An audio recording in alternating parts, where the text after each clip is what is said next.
všichni, já jsem Natálka, vás vítám u nového videa a v dnešním videu se podíváme, jak OnlyFans zničilo naší společnost. Nezapomeňte hlavně hodit odběr a pokud byste chtěli víc takových videí, nezapomeňte mi to taky napsat dolů do komentářů, jdeme na to. Jestli mě společnost za posledních několik let něco naučila, tak to, že lidé udělají cokoliv, když jim před obličej postavíte dostatečně velký balík dolarů. Jak snadno jsou lidé ochotní spláchnout každý kousek sebeúcty a morálky do kanálu, když jim dáte dostatek peněz. OnlyFans je aplikace, která dokázala, kam až jsou lidé této generace schopni zajít, jen aby rychle vydělali peníze. Pro ty z vás, kteří nevědí, co OnlyFans je, si představte náboj, ale abyste se mohli podívat na každé video, museli byste zaplatit skoro $6. Ano, to zní nehorázně, že? V posledních několika letech se OnlyFans stala aplikací, jejíž popularita raketově vzrostla. Zdá se, že zpeněžování žen, které se nechávají uspokojovat před kamerou, je s přibývajícími lety stále pravidelnější. Víte co? Poklona všem ženám, které se skutečně snaží získat práci a vzdělání.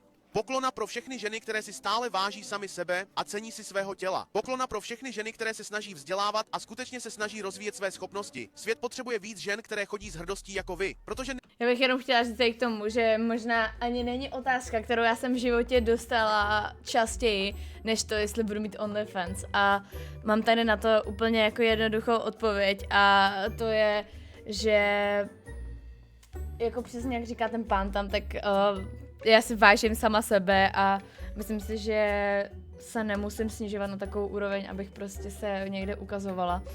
Takže jakoby OK, asi ať si každý dělá, co chce, ale já bych třeba takhle, já třeba mám svoje morální hodnoty posunutý na takový úrovni, že já bych se sebou nemohla žít, kdybych něco takového dělala. Takže tak, ale chápu, že v dnešní době se to jakože tak hrozně normalizovalo, že je to až jako nechutný a hrozný, jak už jako to lidi berou, tak jako vlastně docela v pohodě mi přijde. Já osobně si jako nemyslím, že to je úplně v pohodě.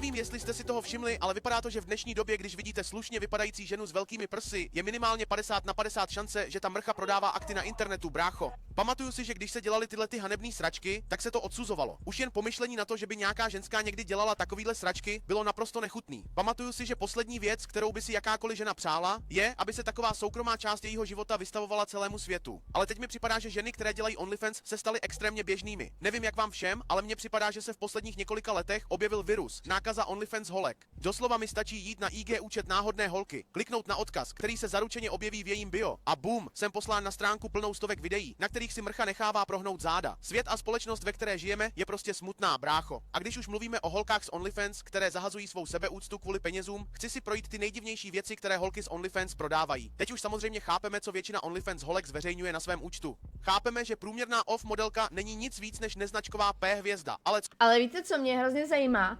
Jakože jaký lidi si to kupují, protože já třeba kolem sebe si myslím, že, nebo jako Bůh ví, že jo, ale já myslím si, že třeba kolem sebe jsem snad ani nezažila jedinýho člověka, co by si zaplatil OnlyFans.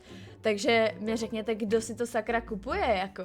Nebo si to prostě, ty týpci si to prostě kupují jako na tajňačku a že to třeba neříkají nikomu, víte co, a pak to mají jako na tajno koupený všechno, ty předplatný. To když vám řeknu, že jsou tu i OF holky, které to posouvají na další úroveň. Co kdybych vám řekl, že existují některé dívky z OF, které povýšily frázi zklamání mé rodiny na zcela novou úroveň? Takže nejdřív tu máme jednu mrchu jménem Amarant, která začala prodávat své vlastní prdící sklenice. A teď, kteří ztracení psychotičtí muži si tuhle sračku vlastně kupují. To ví jen Bůh. Chápu, že existují nějaké divné fetiše, ale pokud jste někdo, kdo má potěšení z čichání hoven ve skví, to ví jen Bůh. Chápu, že existují nějaké divné fetiše, ale pokud jste někdo, kdo má potěšení z čichání hoven ve sklenici, upřímně doufám, že schníjete v hlubinách pekla. Dále tu máme holku jménem Jako to je fakt, no, to už fakt jako lidi nevědí, za co by utráceli.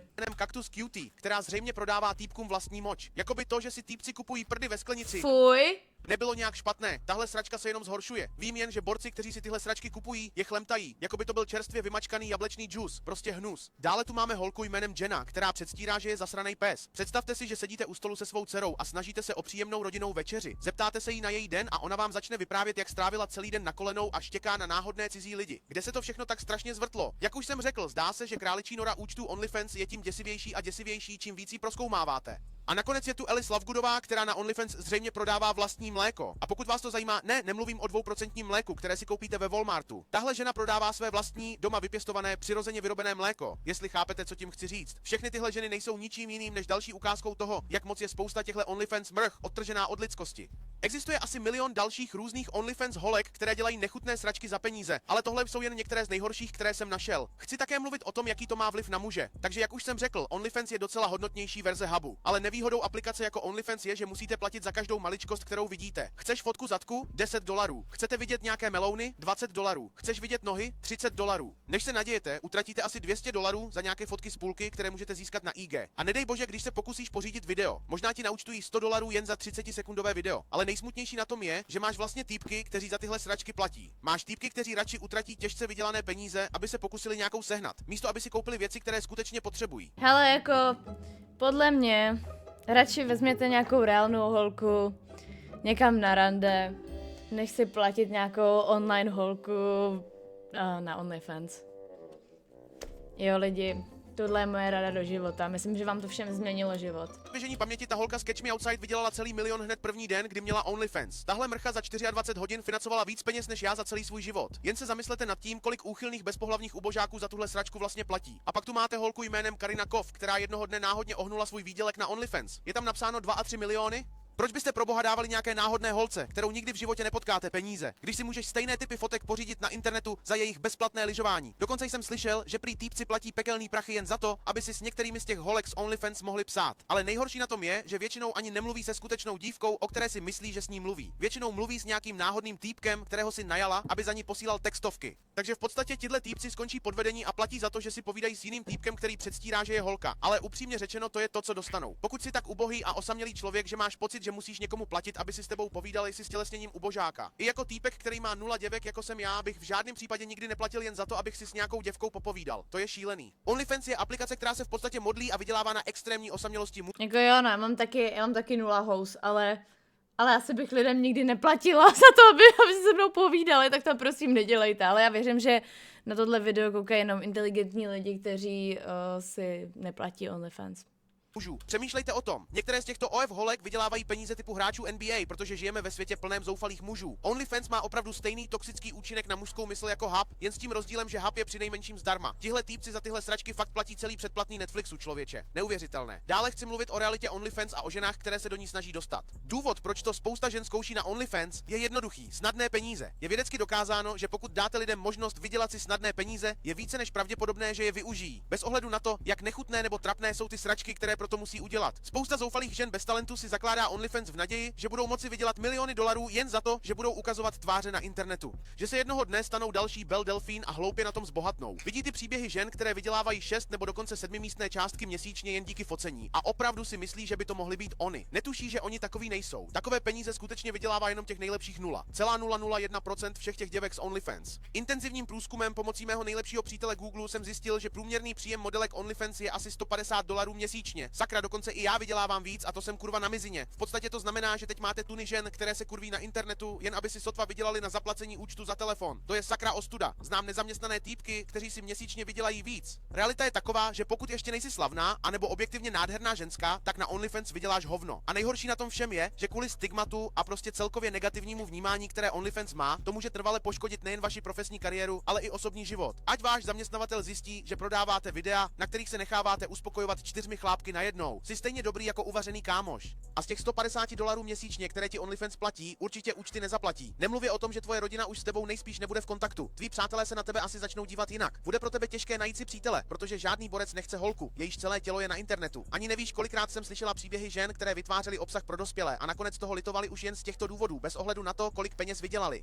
Opravdu si nakonec jenom poděláte nohy v mnoha ohledech, a to všechno kvůli $150 měsíčně. Gratuluji, zahrála si sama. Teď si bez práce asi certifikovaná internetová děvka. A i kdybys nakonec patřila k tomu malému procentu holek z OnlyFans, které skončí bohaté, slibuji, že ti to nebude stát za to, abys to všechno zahodila. A pak jen pomyslete na to, že jednou by tyhle ty ženy mohly mít děti, brácho. Tyhle ty ženy, které mají videa, na kterých se skládají jako preclíky. Dokážeš si představit, že bys byl dítě a měl mámu, která dělá OnlyFans? Dokážeš si představit tu neskutečnou míru šikany, kterou bys musel denně snášet? Jste na obědě, jen se snažíte sníst svůj mizerný, sotva sotva poživatelný a pravděpodobně kontaminovaný školní oběd a najednou se na vás někdo vytasí s videem, jak vaše máma požírá uspokojuje nějakého týpka. To jsou sračky, kvůli kterým by se týpek nejradši sám smazal. Opravdu se chystá celá nová generace maminek OnlyFans. A na závěr tohoto videa jsem vám chtěl říct malý příběh. Chtěl jsem vám říct příběh, který byl naprostou inspirací k tomu, abych tohle video vůbec natočil. Příběh, který když se stal, byl tak šílený, že tomu dodnes nemůžu uvěřit. Takže před několika měsíci jsem projížděl Instagram, jak to obvykle dělám. A nemůžu ani lhát. Myslím, že jsem se díval na nějaký fotky bikin s myšlenkami z IG. Člověče, co na to říct? Na konci dne nejsem nic víc než černej. Ale jak jsem scrolloval, nakonec jsem narazil na účet téhle drsňačky. Mluvím o úrovni atraktivity Ice Spice, ale jak jsem si ten účet dál prohlížel, uvědomil jsem si, že mi na té osobě, na kterou se dívám, je něco podivně povědomého. Po prolistování několika dalších obrázků jsem si uvědomil, že tato osoba je moje učitelka matematiky z 8. třídy střední školy. Teď už ani nemůžu lhát, že jsem do téhle ženy kdysi byla nejvíc zamilovaná.